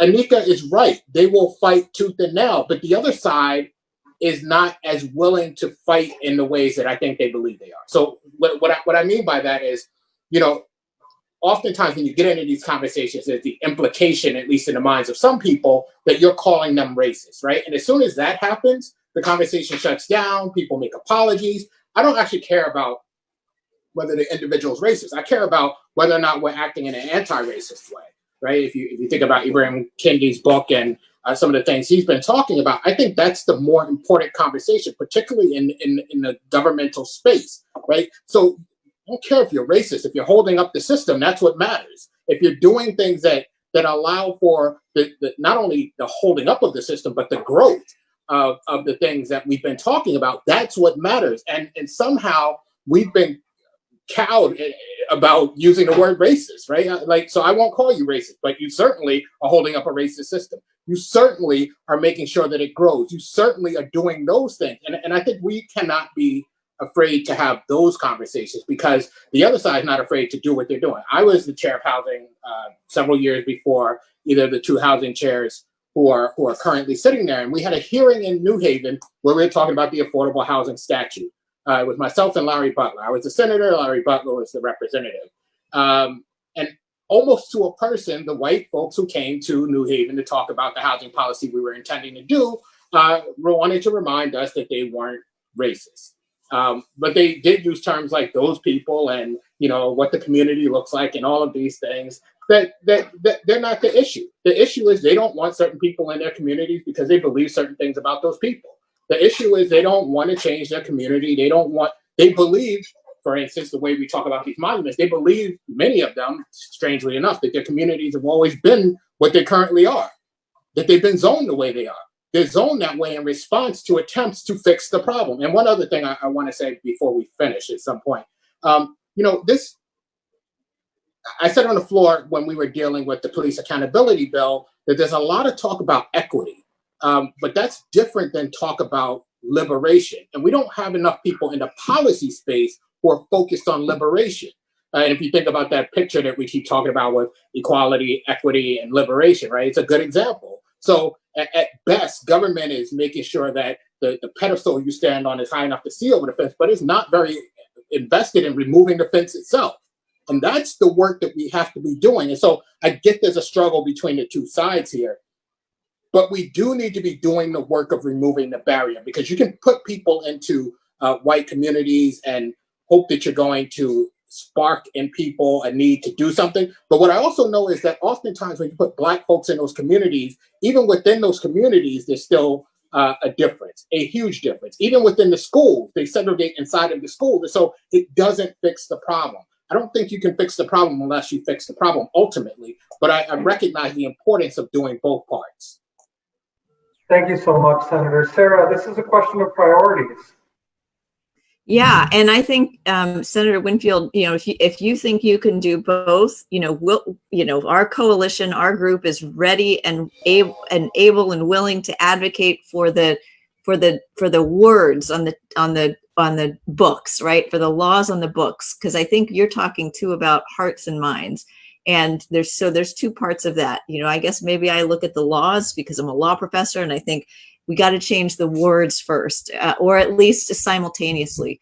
But I do really appreciate the fact that, you know, you're thinking about this in two parts. And I wouldn't say they're opposing parts. I think, you know, for example, subsidies for home ownership in cities are essential.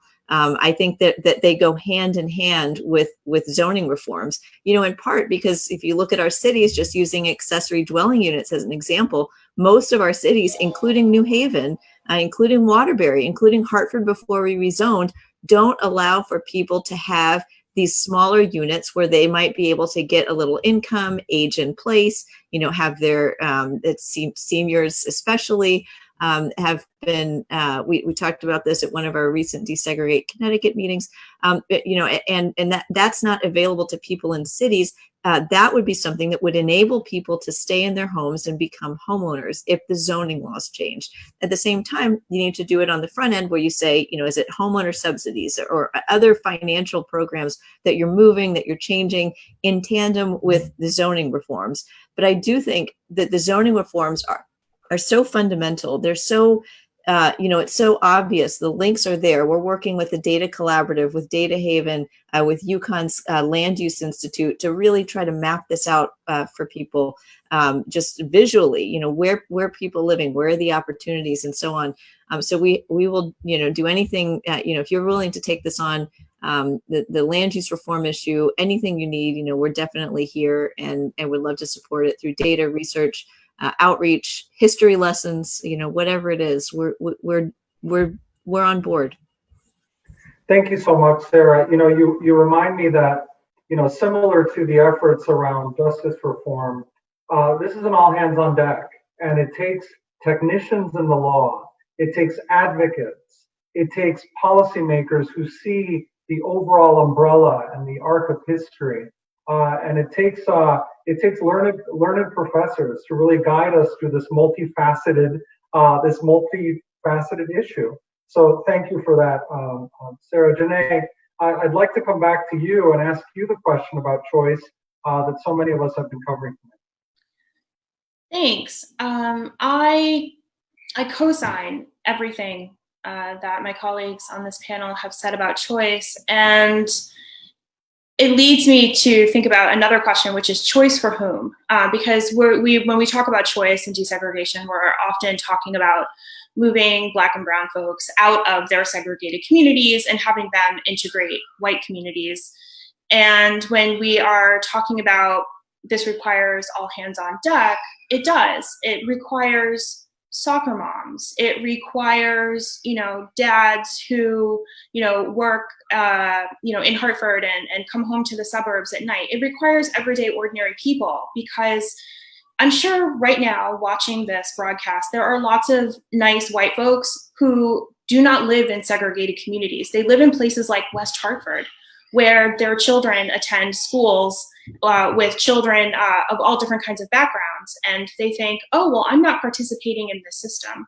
However, I have noticed that there's often a comfort level with desegregation. And many white parents are only comfortable with community desegregation or school desegregation as long as they remain in the majority. And as soon as the balance shifts to being predominantly Black or Brown, all of a sudden, oh, we need more space. We need to move. We need a different opportunity for our family.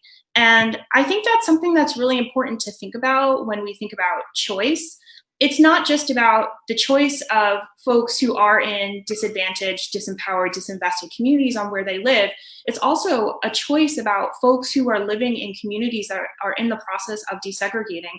Will you stay there? If you are white, will you stay there as you become the minority in your community? Will you continue to contribute to that community?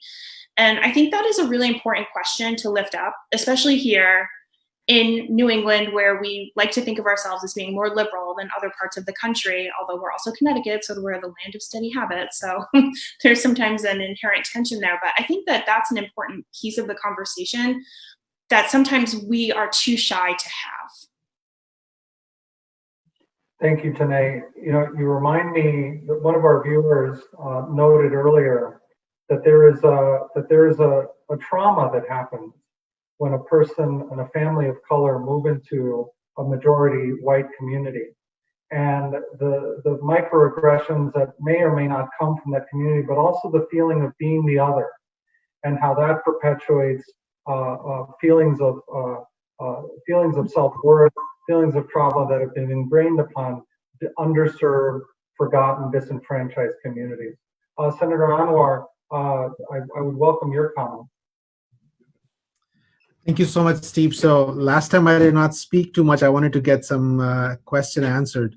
What I've said a few times before, and I'm going to repeat it, is that as we are trying to address the broader racial issue, the racial unfairness that the state of Connecticut has, which is manifesting in so many ways, we are just addressing symptoms, if not address the housing issue.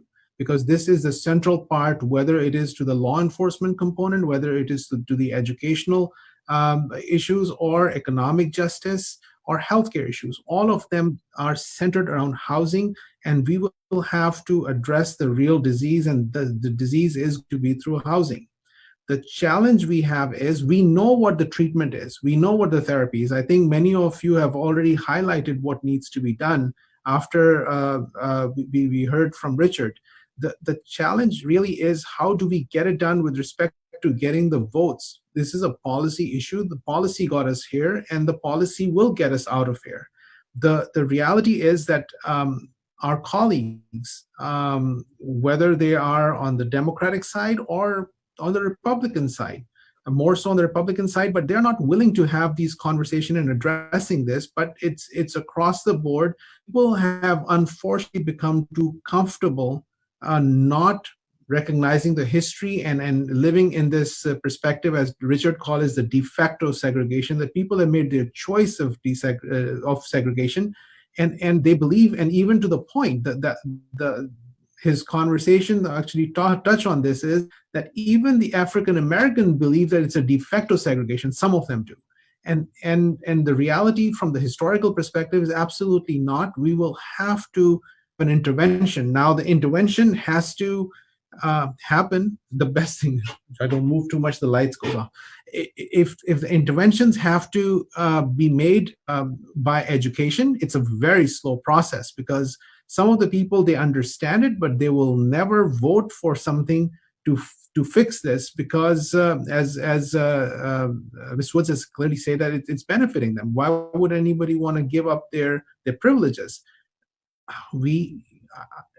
If we don't fix this, we are not a sustainable society. That's the bottom line. We will not be economically sustainable. If you look at the numbers, 25% of the population, combined with African American and the Latino community, they are not getting the same level of capacity that they have to be able to unleash their human potential. We have restricted the human potential from our population, who is, by all studies and all criteria, equally, if not more, capable of achieving what they can and what they should.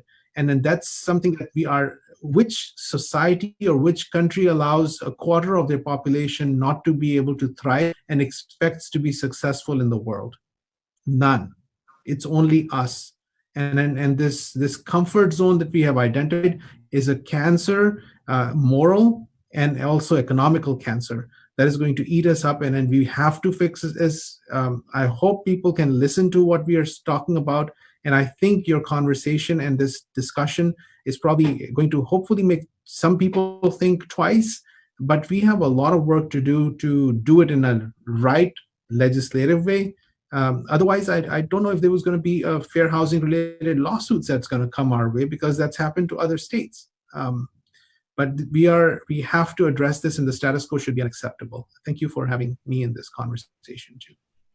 Thank you, Senator. I'll turn next to Representative Brandon McGee, your co-chair, but I'm going to ask the same question of you and Sarah. Where do we go from here?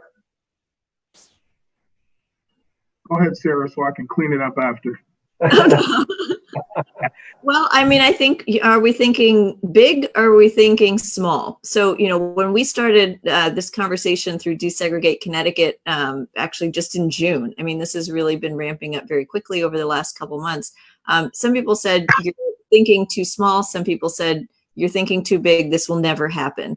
I actually think if we can use the examples of Vermont and Massachusetts and Oregon, for that matter, and Minneapolis and other places that have really push the envelope, I think if we're kicking the can down the road to the regular session, I think legislators have a really important opportunity here, because if you look at our coalition, we have civil rights organizations, professional organizations, national organizations, local groups. It's really running the gamut. And I think what that shows is that there's a lot of wind at their sails.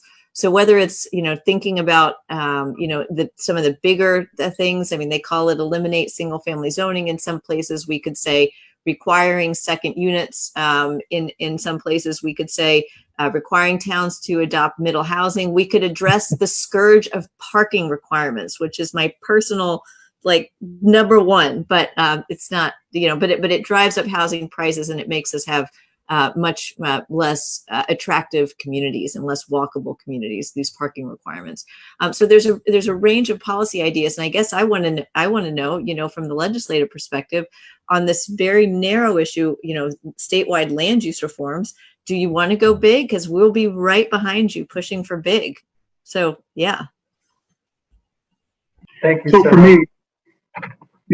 for me, first and foremost, again, Steve, to all the panelists, this has been a very, very colorful conversation. I wish we were all in person so that we can actually see one another, but I understand that this pandemic is real. I'm not going to say much, but I'll repeat what I said earlier. There's no way that, from my perspective, that we can deal with the decades of neglect around long-term residents in our cities and think we're just going to clear the air because we're desegregating white communities and we check the box and everybody's good.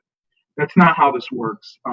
If we can do it simultaneously, I'm all in. But again, I stand on my original comment, and that is really figuring out how do we open this conversation up a little bit more to include those who are considered, in my book, long-term residents of many of these urban centers, and even some of our poor suburban neighborhoods, whether rural or just out there undeveloped. How are we creating opportunities for them not to move out, but to create opportunities for those folks who are in the neighborhood that they've been in for years and not seen any developments? And so, Sarah and others talk about a lot of stakeholders. I commend you all for convening such an amazing group of people. I look forward to hearing more of the work that you all are doing, and hopefully you can get some more folks from the ground level, grassroots level, to be a part of those conversations as well. I love being in a room where there is a tension among doers. But I call on each of you to imagine the tension of perhaps some of our viewers whose very undergirding is being questioned and threatened by some of the things that we're talking about now. The very institutions upon which they were promised, and the very institutions and ways of life that they have built their perception of what is right on, is really being not only called to bear, but this truth, this reconciliation, this understanding that unless we all work together, we are only perpetuating a system for which the haves are manipulating and taking advantage of the have-nots. And I share with you, Sarah, this question. I want to finally turn to Senator Winfield, this question of thinking big.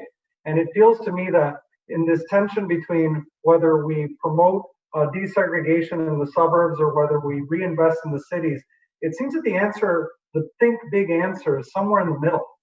I'd love to turn to you for final words, Senator Winfield, as we start to wrap up our conversation in the hour. First, thank you again, Stephen, and the Commission for these conversations, which I think during this pandemic have really tread some ground that we don't normally tread in the way that we're doing it now. I think if we're talking about thinking, whether that's big or not, I think we have to be thinking about whether we're thinking correctly, whether we're thinking about the correct questions even. We get into what solutions we need, but I'm not sure we've always asked the correct questions. I do think, as I said earlier, that we need to be reimagining what it is to have a win. If you're thinking about equality and equity versus liberation, and a win is a completely different thing. And what you are willing to fight for and risk are different things. But look, I think that systems have a tendency to maintain themselves, and that includes a system of white supremacy. And it includes the caste system that exists in this country. I keep pointing out books. Isabel Wilkerson has a book on caste, which I think many of us should read, because it talks about this system that exists and why we find ourselves here. And so I think that we do need to be thinking about how do we push on this. And I think we need to go as big as possible. And I think we need to push people into spaces where they're completely uncomfortable. Where the conversation is not the conversation we've had. because going to bed at night and feeling like, well, I made some progress that doesn't actually change lives, that doesn't do much for anybody except for myself and my ego. And I don't think that's why we should be in business. So again, I thank you for these conversations. I think we need to be thinking about along those lines. And to Sarah's question, how big are you willing to go and what are you willing to fight for? I'm willing to fight for everything, because otherwise I don't know what the point is. Thank you, Senator. And with that, I want to bring our conversation to a close. I want to thank each of you. I don't know whether you wake up every day recognizing and realizing how brave you are, recognizing and realizing how important the work that each of you does is to not only bucking historical and time preserved institutions that are really not to the benefit of everyone, and that do not stand for the principles of this democracy. And I just want to thank you on behalf of the people that all of us serve and represent for everything that you do. And I look forward to working with you and putting up that good trouble, because I think now more than ever, it is critically important that we remain strong, consistent, and determined to undo the monuments that are the laws that have perpetuated injustice. So thank you all so much for everything, and I look forward to continuing our conversation.